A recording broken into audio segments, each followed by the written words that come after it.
Hello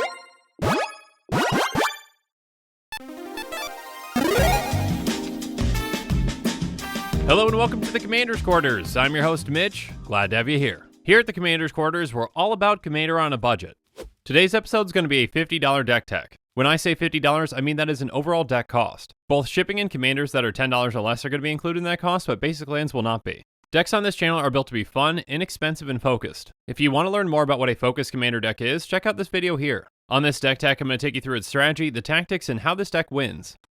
This show and episodes like this one are possible thanks to viewers like you. If you're looking for an easy way to help support this show, make sure that you like, share, and subscribe. Also, hit that bell notification icon so you don't miss any new episodes. And while you're at it, subscribe and review our podcast as well. You can also go check out our playmats and other merchandise at thecommandersquarters.com. Another easy way to support this show is with our TCGplayer affiliate links. So whether you're buying a deck or individual cards, you can use this general link right here or one in the description. And the final way that you can support this show is by supporting us directly by becoming a patron. There are many benefits to being a patron, and I truly couldn't do this without all of their support. Today's episode comes to you courtesy of Matt. Matt has been supporting this channel for over a year now as a Golden Pig tier patron. I truly couldn't do this without amazing patrons like Matt. And for the personalized deck tech, Matt chose Temmet, Vizier of Naktamun with a focus on tokens. Matt wants to make evasive creature tokens that hit hard. Temmet is a 2/2 human cleric that costs a white and a blue. He has at the beginning of combat on your turn, target creature token you control gets +1/+1 until end of turn and can't be blocked this turn. Also, Temmet has Embalm for 3 white blue. So basically you can create a token of Temmet out of your graveyard. So essentially Temmet can pump a creature token and help it get through. And Temmet can actually be decently hard to deal with too. It only costs 2 mana so it can come down early and also can kind of cheat on commander attacks with Embalm. And although it's not that threatening as a token, your other tokens will be. So what's our strategy with this deck? We're going to create powerful creature tokens in various ways. Again, Temmet can make them even more deadly with a slight pump and also getting that creature through. And then how do we actually win with this deck? We're going to decimate our opponents with our deadly unblockable tokens. Again, only one token can be unblockable at a time, but we've got plenty of ways to make that token especially deadly. As with all Commander's Quarters decks, I'm going to take you through 10 different tactics that show you how the deck works and how we're going to win with it.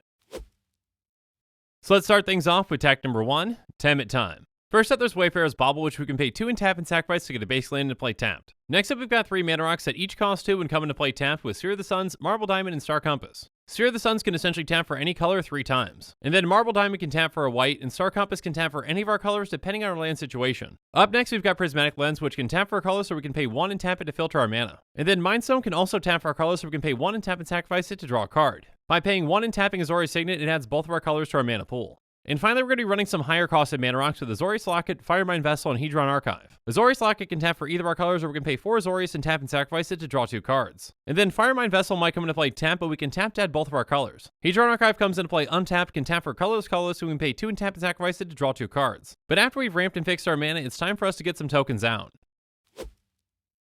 So now let's move on to tactic number 2, Creature Creations. First up, there's Mirror Sigil Sergeant, which can create an army of tokens on its own. It has at the beginning of your upkeep, if you control a blue permanent, you may put a token into play that's a copy of Mirror Sigil Sergeant. All those tokens will have the exact same text, so they're essentially going to multiply each turn. Next up, there's Adoran Pouncer, which just starts off as a 1/1 with double strike, but it has Eternalize for 3 white. So by paying that cost and exiling it from our graveyard, we create a 4/4 that's a token copy of it. So with our Commander's Pump effect, it's going to be a 5/5 double striking unblockable creature. Next up, there's Angel of Sanctions, which isn't a huge threat, but it can be very problematic for our opponents. It has, when Angel of Sanctions enters the battlefield, you may exile target non-land permanent opponent controls until Angel of Sanctions leaves the battlefield, and it's going to embalm for 5 and a white. So we've got some ways to make more and more token copies of this to exile more and more things. And finally, there's Reform, and when Reform dies, you get a 3/3 blue fish, and then when that dies, you get a 6/6 blue whale, and then when that dies, you get a 9/9 blue kraken.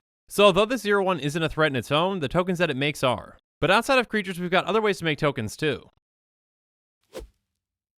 So now let's move on to tactic number 3, Artificial. First up, there's Phyrexian Processor, which as it comes into play, we pay any amount of life. And then by paying 4 and tapping it, we put an XX black minion creature token onto the battlefield where X is the life paid as Phyrexian Processor enter the battlefield. So this is a repeatable way to make some pretty big tokens. And then there's Mimic Vat, which has imprint. Whenever a non-token creature dies, you may exile that card. If you do, return each other card exiled with Mimic Vat to its owner's graveyard. By paying 3 and tapping it, we make a token that's a copy of that card. It gains haste, exile at the beginning of the next end step. So this can even get us token versions of our opponent's best creatures if we need to. And then Gone Pharaoh's Gift says at the beginning of combat on your turn, you may exile a creature card from your graveyard. If you do, create a token that's a copy of that card, except it's a 4/4 black zombie. It gains haste until end of turn. So another way to get a second use out of some of our creatures and to make them into tokens. Next up, there's Bone Horde, which is a living weapon, and it says equipped creature gets +X/+X, where X is the number of creature cards in all graveyards. So that germ can be a huge threat, or we can just use it to equip to another creature if we need to. Now, as good as this equipment is, we've got one that's even better with our Golden Pig. The Golden Pig is going to be our number 1 card out of our 99. And the Golden Pig for this deck is Scythe Claw.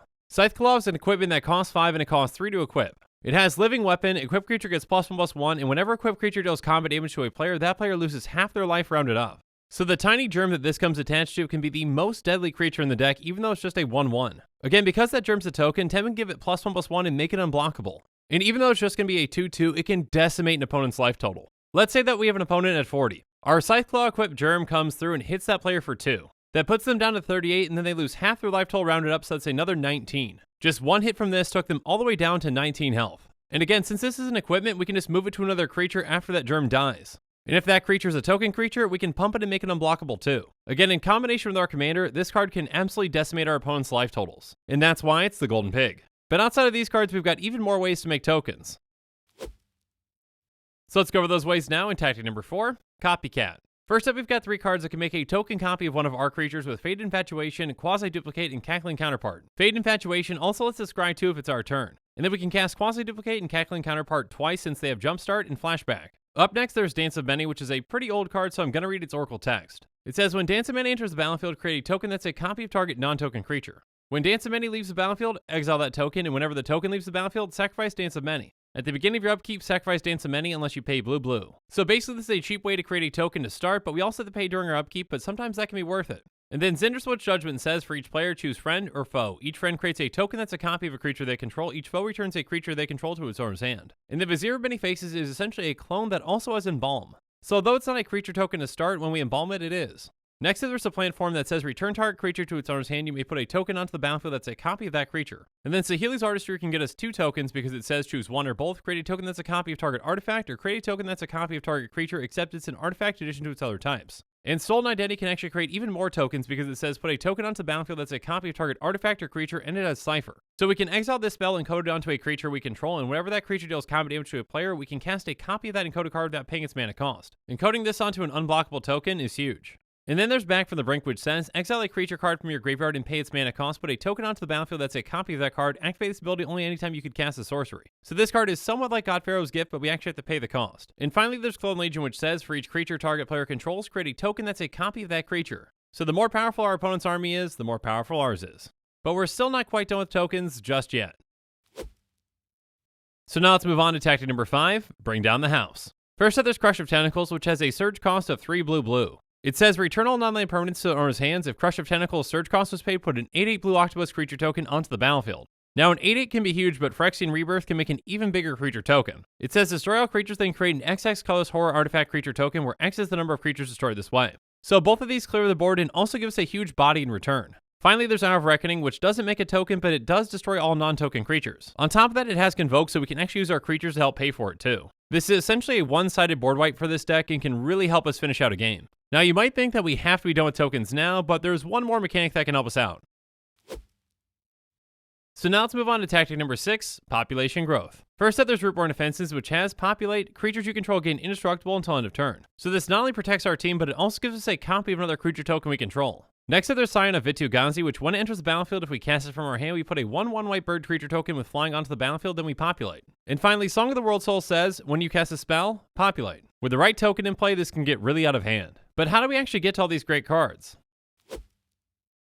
Let's find out in tactic number 7, Visions. First up, there's Champion of Wits, which when it enters the battlefield, we can draw cards equal to its power. If we do, we discard 2 cards, and it's got Eternalize for 5 blue. Next up is Palace Sentinels, which when it comes into play, we become the Monarch. So when you're the Monarch at the beginning of your end step, you draw a card, and whenever a creature deals combat damage to you, its controller becomes the Monarch. The Monarch is great for this deck because we can pretty much guarantee that we always can get it back. So we're also running some other Monarch cards like Palace Jailer, Keeper of Keys, and Protector of the Crown. Palace Jailer also has, when it enters the battlefield, exile target creature an opponent controls until an opponent becomes the Monarch. And then Keeper of Keys says at the beginning of your upkeep, if you're the Monarch, creatures you control can't be blocked this turn. Protector of the Crown also has, all damage that we dealt to you is dealt to Protector of the Crown instead. We've also got some other ways to benefit from our creatures getting through with Mask of Memory, Deep Fathom Skulker, and Bite of Thassa. Mask of Memory says, whenever a equipped creature deals combat damage to a player, you may draw 2 cards. If you do, discard a card. Deep Fathom Skulker says, whenever a creature you control deals combat damage to a player, you may draw a card, and by paying 3 in a colorless, target creature can't be blocked this turn. And then Binding of Thassa also draws us cards in that same way, but we also can pay 1 and a blue and tap it, and creatures our opponents control attack this turn of Fable.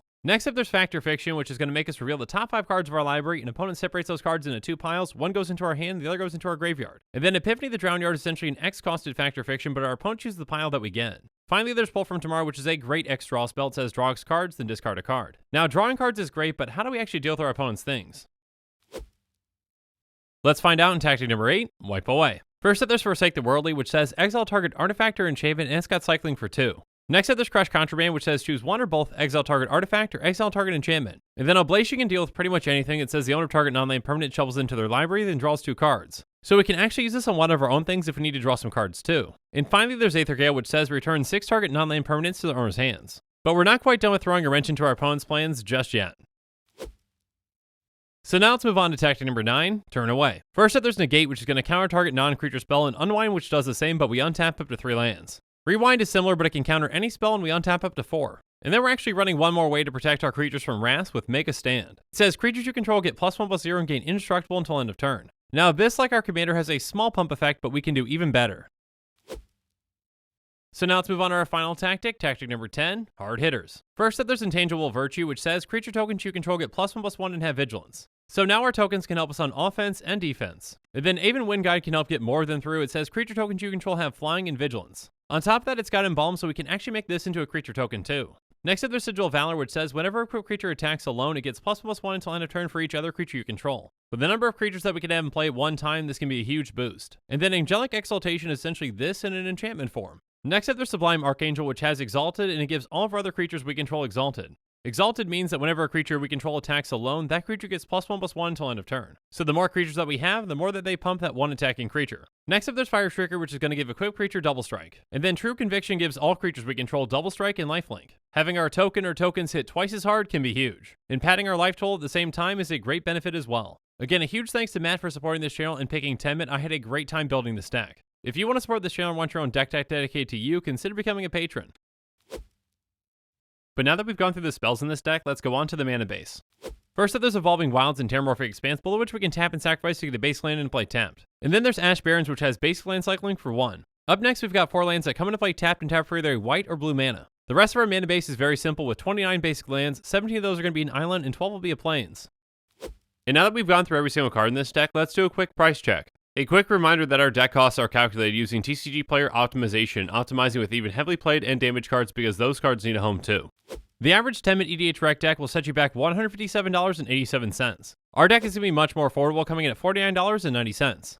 Again, the price of this deck is the price that I got for it on the day that I'm recording. If you want to see a breakdown of this deck's cost, check out the link in the description. Keep in mind that prices can and will fluctuate and change over time. But with these deck costs, I want to be as transparent as I possibly can. Again, Commander's Quarters decks are about to be tuned and focused within their budget, but there are always ways that we can improve on them. So let's go through some reasonable upgrades now to see what some of those ways just might be. First up, let's add in Talisman of Progress by taking out Azorius Locket. Next up, let's add in Smothering Tithe by taking out Hedron Archive. And then let's add in Rite of Application by taking out Back from the Brink. Next up, let's add in Idol of Oblivion by taking out Dance of Many. And then let's put in Fairy Artisans by taking out True Conviction.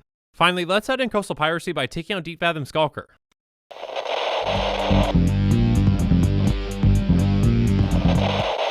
And now it's my turn to hear from you. So in the comments below, let me know what you think about this deck and what you think about the commander in general. And make sure you're following us on social media for more updates and sneak peeks on future episodes. Again, a huge thank you to my patrons who help make this show possible. I truly couldn't do any of this without your support. If you want to support this channel directly, consider becoming a patron. There are many benefits to being a patron, including being able to vote on future commanders for deck techs. There are even tiers where you get your own personalized deck tech dedicated to you. You can check out all the Patreon tiers and rewards at patreon.com/commandersquarters. If you haven't already, make sure that you like and subscribe to the channel. Here at the Commander's Quarters, we're all about budget commander. So while you're at it, go ahead and check out some of our other types of episodes. And with that, I'm out of here. Thanks again and have a good one.